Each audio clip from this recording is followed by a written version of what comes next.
ጃኒ ታሰረች ጋይስ ምንድነው የምትሉ ጃኒ ታሰረች አረ በመዳን ጃኒ ታሰረች አሉ ጃኒ ናት የምትሳደበው እውነት ለመናገር ከቲክቶኩ መንደር አዲስ ነገር ተሰምቷል። የቲክቶከሯ ንግግር ተቃውሞ አስነስቶባታል። ከዛም ባለፈ የስድብና የዛቻ አይነት እያስተናገደች ትገኛለች። እንደ ቀልድ ላይቭ ላይ የተናገረችው ነገር ትልቅ መዘዝ ይዞባት መጥቷል። ታዋቂዋ ቲክቶከር ጃኒ ታስራለች የሚሉ ወሬዎች እየተሰራጩ ይገኛሉ። እውነት ጃኒ ታስራለች የሚለው ጥያቄ የበርካታ ተከታዮቿ ጥያቄ ነው። እኛም የጃኒ ቅርብ ቲክቶከር ጓደኛዋን ጠይቀናል። የምናስደምጣችሁ ይሆናል። የድሬዳዋ ልጆች እንደ ማዕበል የተነሱባት ጃኒ ምን ተናግራ ነው? የተናገረችውስ ነገር በዚህ ልክ መጋነኑ አግባብነት አለው ወይስ ለበርካታ ጊዜ የገነባችውን ስም ለማፍረስ? እንመለስበታለን። ስመኝ ገብሩ ወይንም በቲክቶክ ስሟ ጃኒ የአሰራት አካል ማን ነው? የከሰሳትስ ማን ነው? የድሬዳዋ አስተዳደር ወይስ ማን? ታስራ የምትገኝበትስ ቦታ የት ነው? እነዚህን ጨምሮ የጆን ዳንኤል ልጅ ክርስትና ላይ ለመገኘት ናዮ ቤት ብትሄድም ጃኒ ከሌሎች ቲክቶከሮች ተነጥላ የተባረረችበትን አጋጣሚ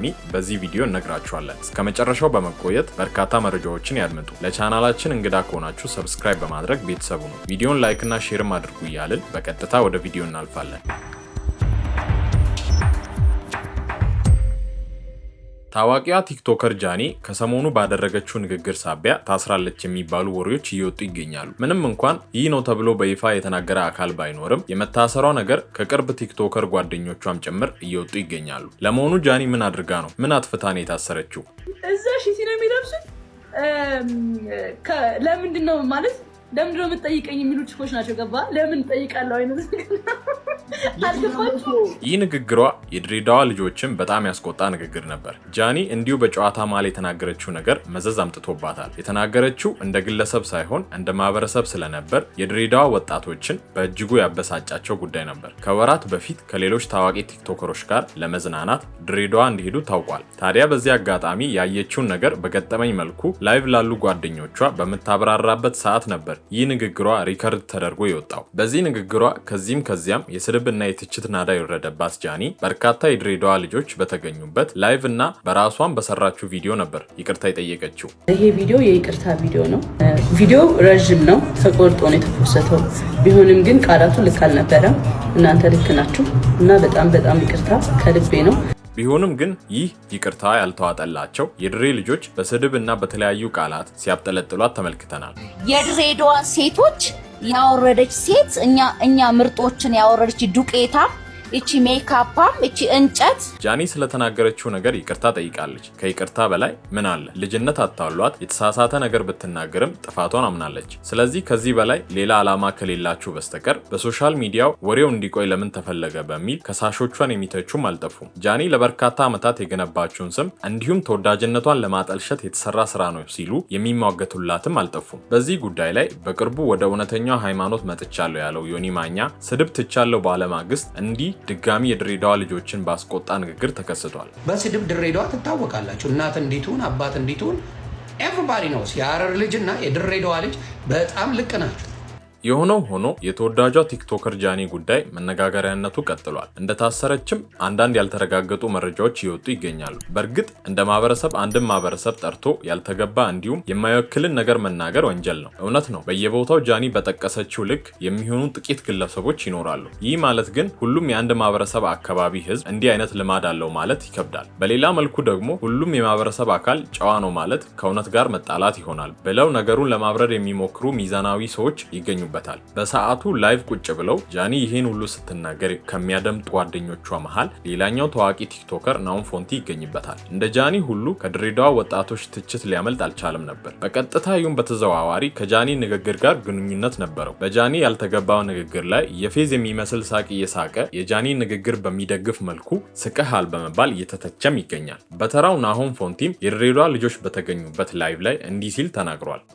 አታቀሳስሩ፣ ሙሉ ቪዲዮን እዩት። ጌታን ነው የምላችሁ፣ ሙሉ ቪዲዮን እዩት። ጉዳዩ ከናሆም ፎንቲ ይልቅ ጃኒ ላይ በርትቷል። ለደቂቃዎች ጠፍታ ከማታውቀው ቲክቶክ ለቀናት እያየናት አንገኝም። ከታሰረች ያሰራት አካል በቁጥጥር ስር ናት ያለም አካል የለም። ነገሩ ካሰበችው ይልቅ ስለተጋነነ ለቀናት ብጠፋ ይረሳል በሚል ነው የጠፋችው የሚሉ ነገሩን በጥርጣሬ አይን የሚመለከቱ በርካቶች ናቸው። ስመኝ ገብሩ ወይንም ቲክቶከሯ ጃኒ በተለያዩ ጊዜያት አወዛጋቢ የሆኑ ነገሮችን የምታደርግ ከ1.8 ሚሊዮን በላይ ተከታይ ያላት ቲክቶከር ናት። ይህ ነው የሚባልና የሚጨበት ኮንቴንት እንኳን የሌላት ጃኒ በቲክቶክ በምትሰራው ገንዘብ ሀብታም ከሚባሉ ወጣት ቲክቶከሮች መሃል ትመደባለች። ጃኒ በአንድ ቀን ውስጥ በሚሊዮኖች የሚቆጠር ገንዘብ እንደምትሰራ ይነገራል። ይህ የምትመለከቱት ጸጉር አሁን ባለው ገበያ እስከ 300,000 የሚጠጋ ገንዘብ እንደሚያወጣም ይገመታል። ጃኒ ከምንም በላይ ለእናቷ ያደረገችው ነገር በርካቶች ከመቀመጫቸው ተነስተው ያጨበጨቡላት መልካም ተግባሯ ነበር። ለወላጅ እናቷ የመኖሪያ ቤት ገዝታ ሰጥታለች። ይህ በጎ ተግባሯ አብዛኛውን ስህተቶቿን ያስረሳ ነገር ነበር። እናትም አይደለች፣ ለእናት ከዚህ በላይ ይገባታል። ጃኒ ቲክቶክን በአግባቡ ተጠቅማ የራሷንም ህይወት ለውጣለች። እጅግ ቅንጡ የሚባል ቤት ውስጥ ስትኖር፣ በቅርቡም ደግሞ እጅግ ውድ መኪና ባለቤትም ሆናለች። ወደ ሌላኛው የሰሞኑ ጉዳይ እንውሰዳችሁ። ጃኒ በአንድ ፖድካስት ላይ ቀርባ ከጆን ዳንኤል ጋር ፍቅረኛሞች እንደነበሩ መናገሯን ሁላችንም የምናስታውሰው ጉዳይ ነው። ንጹህ ጓደኛ ማቾች ነን እያሉ ቆይተው በወጣው ቪዲዮ ምክንያት ፍቅረኛሞች ነበርን ማለቷ አብዛኛውን ቲክቶክ ተጠቃሚ ቢያስገርምም አሁን ደግሞ የተሰማው ሌላ አስገራሚ ጉዳይ ሆኗል። በቅርቡ ናዮ የተባለች ቲክቶከር መፈታቷም ይታወቃል። በእስር ቤት ሆና የወለደችው የጆን ዳንኤል ልጅ ክርስትና ላይ ለመታደም በርካታ ታዋቂ ቲክቶከሮች ቢመጡም ጃኒ እንዳትገባ መከልከሏ ተሰምቷል። በወጡ ቪዲዮዎች ላይ ለመመልከት እንደተቻለው ለናዮ ልጅ ክርስትና ላይ ታዋቂ ቲክቶከሮች ቢኖሩም ጃኒ እንዳልተገኘች ታውቋል። አንዳንዴ እንዲሁ ከመሬት ተነስተን ቲክቶክ ላይ የምናገናቸውና የምናገዝፋቸው ሰዎች መግነንም መግዘፍም መታወቅም የማይገባቸው ሰዎች ናቸው። እንደ ኢትዮጵያዊ የሶሻል ሚዲያ ተጠቃሚ ግን ነገሮችን ማስተዋል ይገባናል። በሞቀበት የምንሞቅ በቀዘቀዘበት የምንቀዘቅዝ መሆን የለብንም። እንደ ኢትዮጵያዊ የሶሻል ሚዲያ ተጠቃሚ በራሱ ጭንቅላት እንጂ በመንጋ ጭንቅላት ማሰብ አይገባንም። ለምን እንዴት ብሎ መጠየቁ አግባብነት ይኖረዋል። 100 ሰው እንደ 100 ሰው ማሰብ ይገባል እንጂ 100 ሰው እንደ አንድ ሰው ማሰብ ጉዳት እንጂ ጥቅሙ አይታይም። ለየት ብሎ ነጠል ብሎ በራሱ የሚያስብ ሰው በራሱ ጭንቅላት የሚያስብ የሚወስን ሰው እንጂ በቡድን ሰው መወንጀልም የከፋ ተግባር ነው የሚሉ የጃኒን ጉዳይ በጥንቃቄ ለመመልከት የሚሞክሩ ይገኙበታል። ጃኒ የድሬዳዋን ባህል አለባበስና የሴት እሴቶችን ነባራዊ ሁኔታ በማይገልጽ ሁኔታ በተናገረችው ያልተገባ አጸያፊ ንግግር ብዙዎች አዝነዋል። ብዙዎች ንግግሯን በመቃወም ተገቢ የሆኑ ምላሾችን ሰጥተዋል። ጃኒም በተፈጠረባት ጫና ተገዳ ሆነ ተጸጽታ በገጿ ላይ ይቅርታ ጠይቃለች።